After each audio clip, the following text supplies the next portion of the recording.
सर्वे भवन्तु सुखिनः सर्वे सन्तु निरामयाः सर्वे भद्राणि पश्यन्तु मा कश्चित् दुःखभाग् भवेत्। శ్రీ గురుభ్యో నమః. శ్రీ వైష్ణవీ దేవ్యై నమః. ప్రళయాన్ని మన ఋషులు 3 విధాలుగా విభజించారు. నిత్య ప్రళయం, మహాప్రళయం, ఆత్యంతిక ప్రళయం అని 3 విధాలుగా విభజించారు. మనిషి ఉదయం లేచిన తర్వాత చాలా హుషారుగా ఉంటాడు. సాయంత్రం అయ్యేసరికి బాగా నీరసం వస్తుంది. మరి ఈ నీరసం రేపు ఉదయానికి కూడా ఉండాలి కదా. రాత్రి నిద్రావస్థలో మళ్ళీ ఆ నీరసం వల్ల పోయి మళ్ళీ ఉదయం లేచేసరికి చాలా హుషారుగా తయారయ్యాడు. అంటే ఉదయం నుంచి సాయంత్రం వరకు ఉండేటువంటి జీవకణాలన్నీ కూడా గ్రాడ్యువల్గా నశింపు జరిగాయి. అంచేత నీరసం వచ్చింది. మరి అదే జీవకణాలు నిద్రలో మళ్ళీ పునరుజ్జీవం పొందాయి. రాత్రి సమయంలో, నిద్రా సమయంలో, విశ్రాంతి సమయంలో మాత్రమే జరుగుతుంది అని చెప్పి ఒక విషయం తెలిసిందే. ఆకాశోద్వాయు వాయురగ్నిర్ అగ్నిర్ ఆప ఆప పృథివీ పృథివ్యాం ఓషధ. ఆ ఓషధల వలన శృక్కశోణితాలు ఏర్పడతాయని చెప్పి చెప్పడం జరిగింది. దానివల్ల ఈ పుట్టుక జన్మ మళ్ళీ పుడుతోంది. దానివల్ల మళ్ళీ ఈ జన్మ అనేది పునరుత్పత్తి కేంద్రంగా ఉన్నది అని చెప్పి చెప్పడం జరిగినది. ఈ శరీరాలన్నీ కూడా అంచేత మరి ఆ పంచభూతాల నుంచి వచ్చినటువంటి శరీరం కాబట్టి పంచభూతాలకు ఉండేటువంటి లక్షణాలన్నీ కూడా ఈ శరీరానికి ఉంటాయి. ఈ ప్రళయం ఈ భౌతికమైన శరీరాలన్నింటితో పాటు సృష్టి కూడా ఉంటుంది. నిత్య ప్రళయం అంటే ఉదయం నుంచి సాయంత్రం వరకు కష్టపడ్డాడు, శరీరంలో ఉండేటువంటి జీవకణాలను కూడా వ్యర్థమైపోయాయి, నీరసం ఆవహించింది, రాత్రి పడుకున్నాడు సుషుప్తావస్థలో, ఉదయం లేచేసరికి మళ్ళీ బ్రహ్మాండంగా తయారైపోయాడు. అంటే జీవకణాలు మళ్ళీ పునరుత్పత్తి అయ్యాయి, మళ్ళీ రీఛార్జ్ అయ్యాయి, లేచి కూర్చున్నాడు. అయితే మరి ప్రళయకాలం ఏది? ప్రళయకాలం అంటే విశ్రాంతి సమయాన్ని కదా చెప్పింది.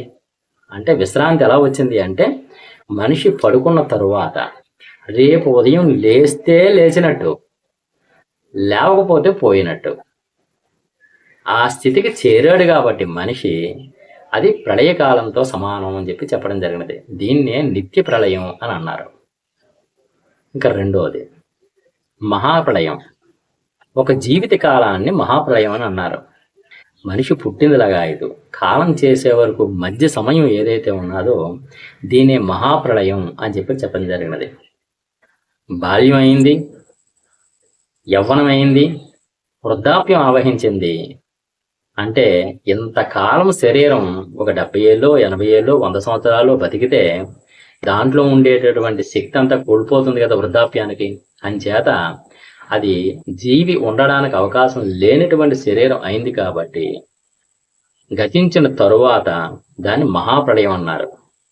అయితే మహాప్రళయం అని ఎందుకన్నారు? ఇక్కడ జీవుడు నిత్య ప్రళయంలో రాత్రి పడుకుంటున్నాడు, ఉదయం లేస్తున్నాడు.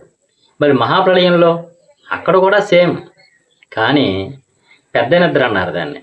పుడుతున్నాడు, పుడుతున్న తర్వాత చనిపోతున్నాడు. చనిపోయిన తర్వాత అక్కడ ఆగిపోయిందా అంటే లేదు, మళ్ళీ సిద్ధాంతాన్ని అనుసరించి మళ్ళీ పునర్జన్మ దీంట్లో. అంటే అక్కడ కూడా శాశ్వతమైనటువంటి నిద్ర లేదు.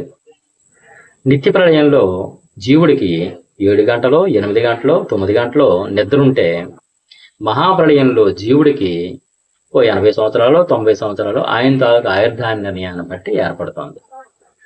ఇది మహాప్రళయం అన్నారు. అంటే అక్కడ కూడా శరీరం సహకరించట్లేదు.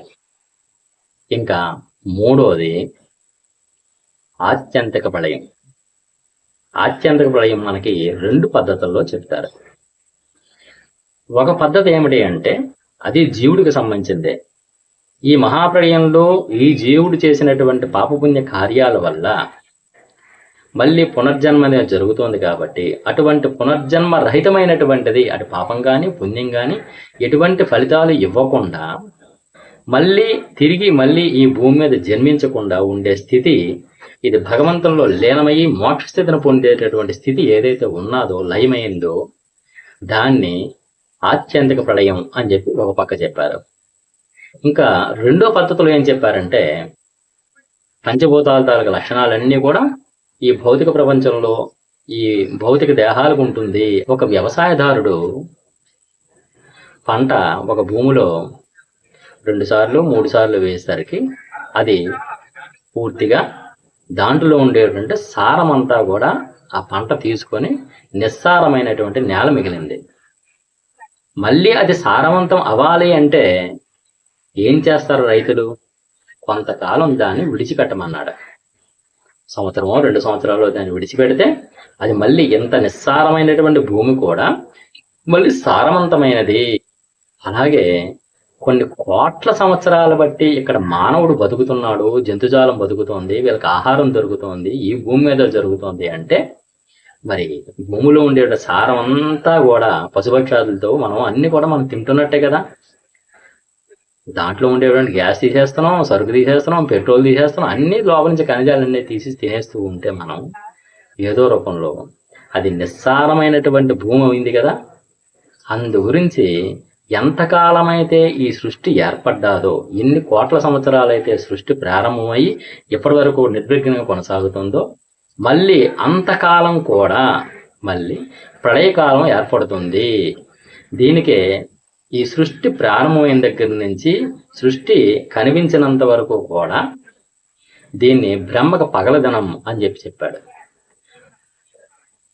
ఈ భూమి నిస్సారమైపోయి ప్రళయకాలం సంప్రాప్తమైన తరువాత ఎటువంటి జీవరాశి కూడా ఇక్కడ లేకుండా ఉన్నప్పుడు అది పరమేశ్వరుల్లో లీనమవుతోంది. కాబట్టి దీన్ని ఆత్యంతిక ప్రళయం అంటే ఎంతకాలం అయితే సృష్టి జరిగిందో అంతకాలం కూడా లయం అనేది ఏర్పడుతుంది.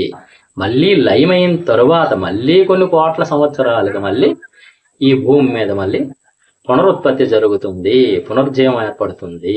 మళ్ళీ సారవంతమైనది అవ్వాలంటే చాలా కాలం మళ్ళీ నిద్రావస్థలో మనిషి ఎలాగైతే ఉండి ఉదయానికి హుషారుగా తయారవుతున్నాడో, జీవకణాలు ఎలాగ సంప్రాప్తమయ్యాయో, అలాగే ఈ భూమికి కూడా చాలా కోట్ల సంవత్సరాలు దీని మీద జనాలు నివసించడం వల్ల, పశుపక్షాదులు నివసించడం వల్ల, పంటలు పండడం వల్ల దాంట్లో ఉండే జీవం అంతా కూడా పైకి వచ్చింది. కాబట్టి నిస్సారమైనటువంటి భూమి సారవంతంగా అవడానికి కొంతకాలం ప్రళయావస్థను తీసుకోవాలి అని చెప్పి పెద్దలు చెప్పారు. ఇలాగా ఎన్నో సార్లు ఈ ప్రళయకాలం అనేది ఏర్పడ్డాది ఈ భూమి మీద అని చెప్పి చెప్పడం జరిగినది. ఒక్క వీడియోలో బ్రహ్మ తాలూకు ఆయుష్ గురించి మనం మాట్లాడుకుందాం. ఈ వీడియో నచ్చితే షేర్ చేయండి, లైక్ చేయండి, సబ్స్క్రైబ్ కూడా చేయండి. నమస్కారం.